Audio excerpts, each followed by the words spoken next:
سمعناها كثيرا ولا نزال نسمعها حتى الآن.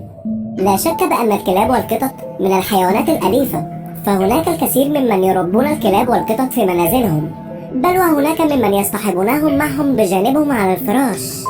ولكن عليكم الحذر من القطط السوداء والكلاب خاصة، لأن الجن يتجسد في الكلاب السوداء وفي القطط السوداء.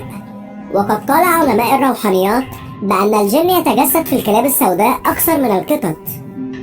متابعينا الأحباء، هناك بعض الأوقات عليكم فيها عدم الاقتراب من الكلاب السوداء نهائيا، بل يجب عليكم في هذا الوقت أن تبتعدوا عنهم فورا ولا تنظروا لهم نهائيا، خاصة في الليل.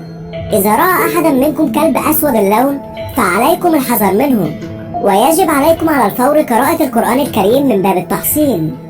ولكن إذا رأينا كلب أسود كيف نعرف بأنه كلب أو جني؟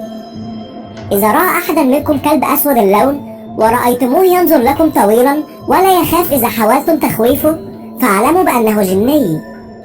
نعم، الجن المتجسد في صورة كلب أسود لا يخاف من الإنسان، وإذا حاولتم تخويفه إما أن يقف في مكانه صامدا ينظر لكم، وإما أن يمشي مشية بطيئة جدا وكأنه يعبر عن عدم اهتمامه بكم وإنه غير خائف منكم.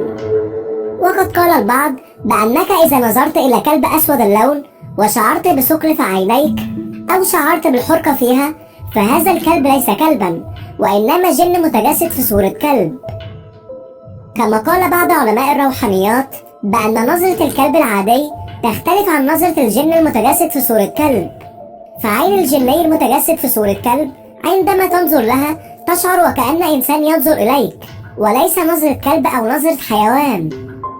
نسأل الله لكم السلامة، وأن يبعد عنا جميعا كل جني يرانا هو وقبيله من حيث لا نراهم.